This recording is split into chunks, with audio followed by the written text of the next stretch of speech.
Sejam muito bem-vindos mais uma vez ao canal GT Autos, pessoal, começando aqui mais um teste da semana com o Honda Civic Touring nessa configuração Advanced Hybrid, ou seja, é o modelo híbrido aqui do Civic. Bom, pessoal, como vocês já bem devem saber, esse aqui é o nosso teste de consumo urbano. Então nós vamos rodar ali um trecho totalmente de cidade de aproximadamente 10 km, ar-condicionado ligado o tempo inteiro. Esse carro está abastecido com gasolina, já que ele não é flex, e a gente vai o tempo todo, além do ar-condicionado ligado, com o carro no modo Econ para tentar economizar combustível. Esse modelo não tem start-stop, já que ele é híbrido, né? Então o start-stop é o próprio motor elétrico, digamos assim, então isso não vai interferir na nossa média, mas é lógico que a gente vai dirigindo de forma bem tranquila o caminho inteiro. E lá no final a gente compara então as nossas médias com aquelas informadas oficialmente pelo Inmetro. Como eu já resetei a nossa média de consumo A e também já liguei o ar-condicionado, vamos começar o nosso teste de consumo urbano aqui com o Honda Civic Touring Advanced Hybrid. Lembrando que ele é vendido em versão única aqui no mercado brasileiro, então esse é o único Civic que você consegue comprar atualmente, a não ser, claro, o Type R, que é uma versão esportiva, que é praticamente um outro carro, né? Digamos que no convencional é só este aqui. Também vale lembrar o seguinte para vocês: esses testes que nós fazemos aqui no canal são somente para a gente ter uma ideia do quanto um carro é mais econômico ou mais gastão em relação ao outro. Porque se fosse para a gente fazer uma comparação direta entre 2, 3, 4, 5, 10 modelos, a gente teria que andar com todos eles juntos. Isso para manter a mesma condição de trânsito, de temperatura externa, também de semáforo, de velocidade, todas essas variações que a gente tem. Só que o ideal seria, na verdade, você fazer sempre com o mesmo motorista. Até porque o mesmo motorista ele já tem modos de condução diferentes. Você nunca dirige, apesar do mesmo percurso, você nunca dirige exatamente do mesmo jeito. Então tem variação, tá? O que a gente faz aqui é tentar reduzir essa variação ao máximo para ficar mais comparável, para ficar mais justo entre os carros que passam por esse nosso teste aqui no canal GT Autos. E é claro que aqui no começo do vídeo eu já quero pedir para vocês: deixe o seu like aqui embaixo, porque essa é uma forma de retribuição que vocês podem dar aqui para o nosso canal. Quando você deixa o seu like, o YouTube entende que você curtiu esse vídeo e te passa a recomendar mais conteúdos do nosso canal e mais do nosso trabalho também para outras pessoas. Aproveita esse momento e dá aquela hypada no vídeo, função que fica ali perto dos comentários, completamente gratuita, a não ser que você queira pagar, o que ajuda logicamente ainda mais a gente, mas de qualquer forma já agradeço o seu apoio. Pessoal, vamos falar sobre conjunto mecânico, que é o que eu sempre gosto de começar dizendo para vocês. Aqui a gente tem um conjunto um pouquinho complexo. Como a parte, digamos que mais tradicional, a gente tem aqui o motor 2.0 aspirado a gasolina de ciclo Atkinson. Como a gente sabe, é aquele ciclo, ao contrário do Otto, que é o convencional, que traz uma eficiência energética melhor. Então ele traz geralmente menos potência, mas consegue entregar melhor aproveitamento de energia. Então com o mesmo combustível ele consegue, digamos que, ser mais econômico. Ele tem 4 cilindros em linha, injeção direta de combustível, e traz uma potência máxima definida em 143 cavalos, com torque máximo de 19,1 kgfm. Porém, como esse é um carro híbrido, esse não é o único motor que o Civic traz. Ele tem, na verdade, 2 motores elétricos, um de tração e um que funciona como gerador, e o de tração ele rende uma potência máxima de 184 cavalos, com torque máximo de 32,1 kgfm. A gente percebe então que o motor mais potente do Civic é um motor elétrico. Infelizmente a Honda não divulga a potência combinada desses 2 motores, mas daqui a pouquinho já vou explicar para vocês como que é o funcionamento desse conjunto mecânico que a Honda chama de EHEV, ou seja, EHEV. O HEV é de carro híbrido, tá? Então é Hybrid Electric Vehicle. Pessoal, lembrando, esse carro tem somente tração dianteira, os motores ficam posicionados aqui na frente, tanto a combustão quanto o elétrico, e a bateria fica embaixo do banco traseiro. Na avaliação completa a gente vai detalhar tudo isso para vocês, mostrar pedacinho por pedacinho aqui do Civic Touring para descobrir se vale a pena comprar esse modelo, que hoje custa quase 266 mil reais como eu disse, nessa versão única. Eu disse para vocês que eu iria explicar o funcionamento deste conjunto mecânico, então vamos lá. Quando a gente pega, por exemplo, um Toyota Corolla, que também é híbrido convencional, assim como esse carro, a gente tem um motor elétrico tracionando o carro em pouquíssimos momentos, já que ele tem uma bateria bem pequena. Geralmente é um motor 1.8 que traciona o carro em grande parte do tempo. Aqui no Civic já é completamente diferente. Neste caso, existe aqui um gerenciamento muito inteligente desse conjunto híbrido, porque o motor 2.0 a combustão, ele raramente entra em funcionamento para tracionar o carro. Geralmente, ele liga para carregar a bateria. Então você tem ali o motor elétrico gerador e o motor a combustão serve então para alimentar esse gerador que joga energia para a bateria e não exatamente para tracionar diretamente as rodas. Inclusive a gente tem aqui tanto no painel quanto na central multimídia a opção de exibir o Power Flow, que na verdade é digamos que uma animação para te mostrar o gerenciamento do conjunto mecânico. Então neste momento aqui a gente percebe que estamos recuperando energia. Então ele mostra ali na animação uma fonte de energia em verde saindo das rodas em direção à bateria. Agora que nós estamos acelerando, ele está em modo 100% elétrico. Ele inclusive aparece um símbolo EV ali no painel, onde seria o contagiros, que na verdade é um medidor de potência, tá? Como o motor a combustão quase nunca traciona o carro, esse carro não tem contagiros. Então a gente percebe agora que estamos acelerando, ó, que está saindo ali uma animação azul da bateria em direção às rodas. Agora neste momento, olha, ele já desligou de novo, mas a gente percebe que ele ligou por um momento bem pequeno o motor a combustão para recarregar a bateria, mas não exatamente para tracionar o carro. Em alguns momentos, o que ele faz? Ele entra em conjunto com o motor elétrico para garantir uma força adicional nas rodas. Então ele traciona junto com o motor elétrico, mas ele tracionar sozinho é muito raro. Só acontece isso quando ele aparece uma engrenagem aqui no meio desse sistema inteiro ali, que aí ele está mostrando que de fato o motor a combustão está mandando tração diretamente para as rodas e não o motor elétrico. Esse momento onde o motor 2.0 a combustão traciona o carro acontece somente em velocidades constantes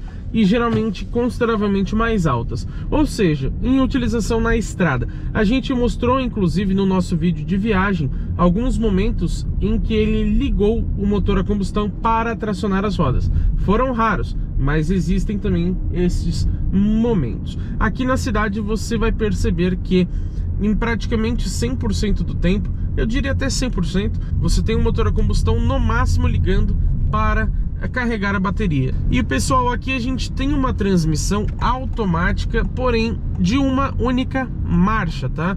Eles chamam de ECVT, porque é um funcionamento diferente, não é aquele câmbio automático convencional, mas ele tem somente uma relação para acoplar o motor a combustão às rodas nesse momento onde ele está tracionando de fato.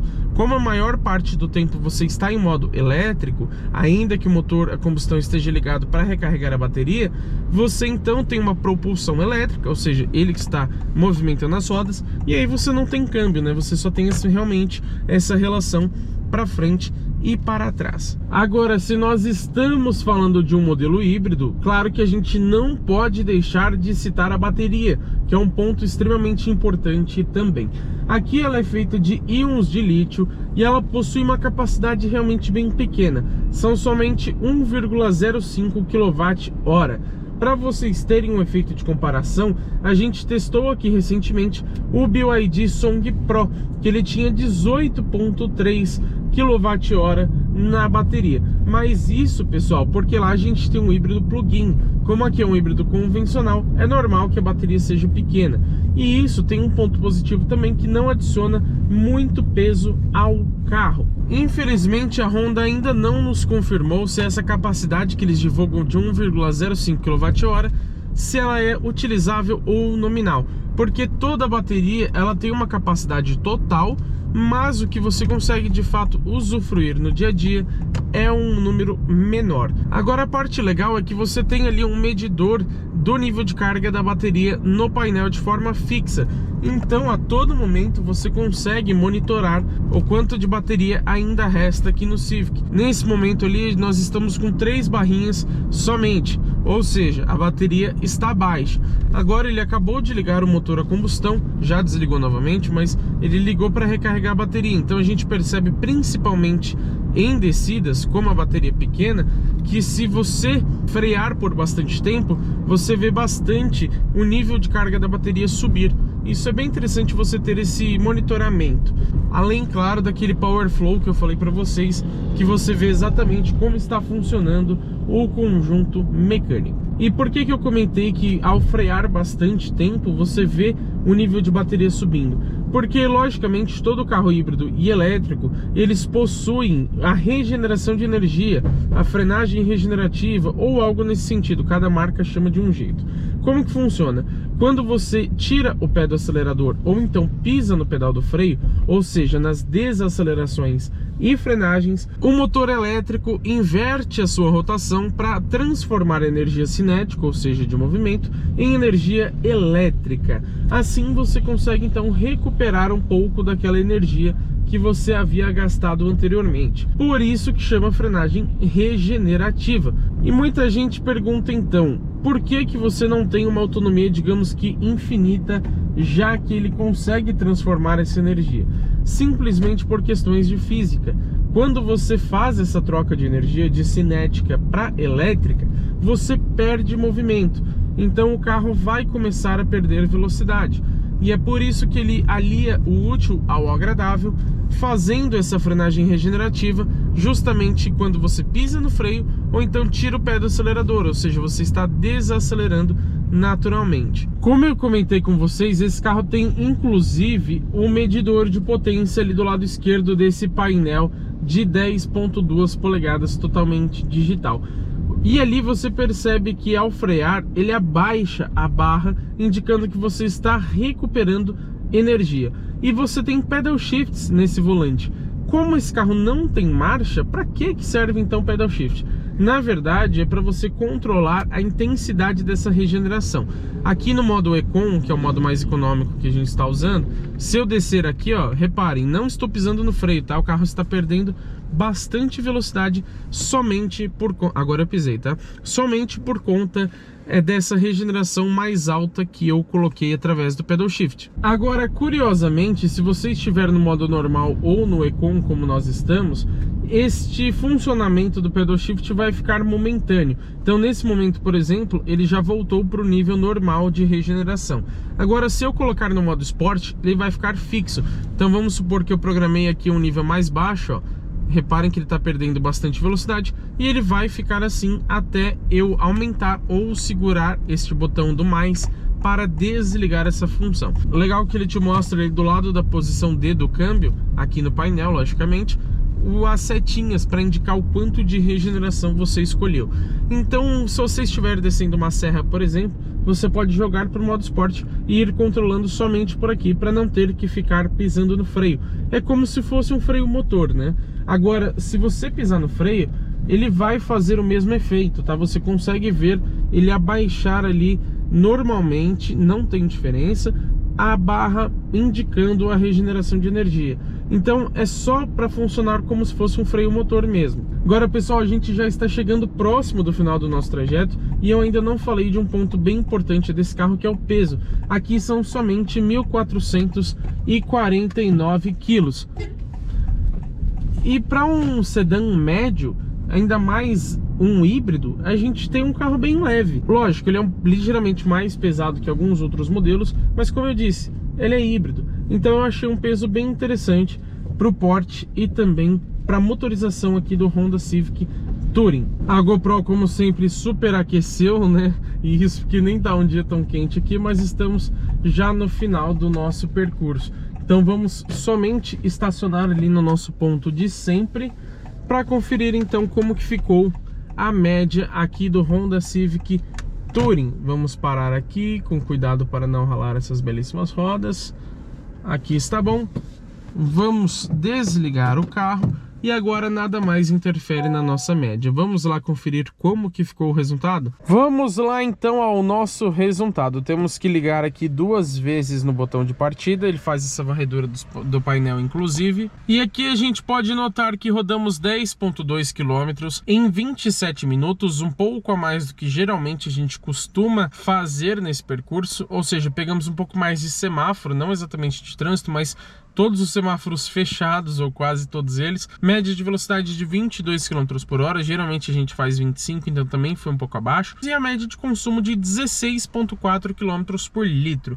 Lembrando para vocês que o Inmetro informa para a gente um consumo urbano com gasolina de 18,3 km por litro aqui para o Civic Touring. Mas e aí, pessoal, o que eu achei dessa média de 16,4 km por litro aqui no Honda Civic Touring? Para ser sincero, eu esperava um pouquinho mais. Porém, foi uma média muito boa. Inclusive, foi um dos híbridos, desconsiderando, claro, aquele modo automático da bateria dos BYD, onde ele praticamente não gasta nada de combustível, mas em comparação, por exemplo, com o BYD Song Pro na versão GS, no modo save da bateria, onde ele preserva, ou seja, ele vira praticamente um híbrido convencional, ele fez também 16,4 km por litro. Se a gente comparar com o GWM Haval H6, também híbrido convencional, porém com uma bateria um pouco maior, você tem, claro, também um carro mais pesado, um carro mais potente, mas ele fez 15,9. Quase a mesma coisa aqui do Civic Touring, mas com uma ligeira vantagem aqui pro Honda. Então, pessoal, eu posso dizer o seguinte: